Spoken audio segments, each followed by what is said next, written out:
Hey there, folks. Hope you're doing well today. We're observing an interesting transformation. Historically, white nationalists were not fans of JD Vance, the guy with the Indian wife.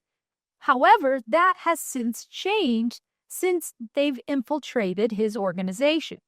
And we're going to see that today as we observe a conversation between two white nationalists. Let's take a look. You have to confront power with power. And I think we've all gone through that transformation. And I think JD Vance and others in his circles have also gone through that transformation. And maybe they're not quite as radicalized as us, but I do know for a fact that they have staffers and people in their ear that are our guys. They operate within our circles. They talk to us. They're in our group chats.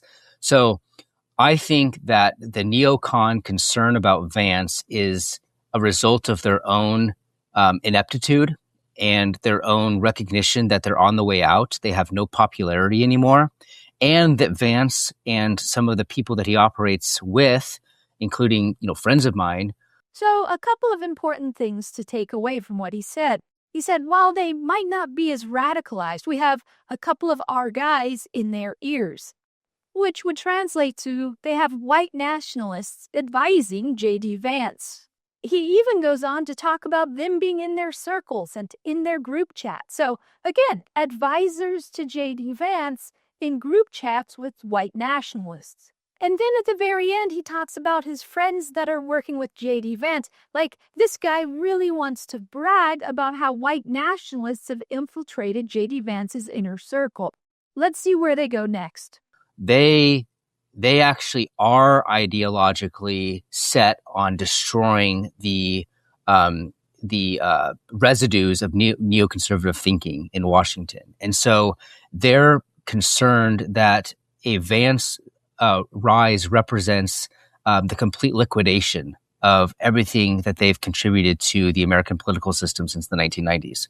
And I think that's true. I think that Vance does represent that because Vance has connections to people on the right wing that are much more resolute in their right wingness compared to the people in Trump's circles. Trump is opening a lot of doors, but the people that Vance has on staff, including like Tucker Carlson's son, they're a lot more radicalized than Trump staffers, except for like maybe Stephen Miller or something.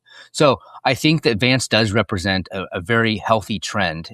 And so in that clip, we see even more interesting confessions, where he claims that Tucker Carlson's son is more on the radicalized side, as he's working for JD Vance, and this is a good trend for white nationalists. And I mean, this is the best part. We don't even have to go out and ask them questions.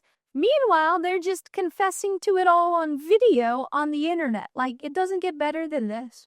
I think this will be some great B-roll for the 2028 election.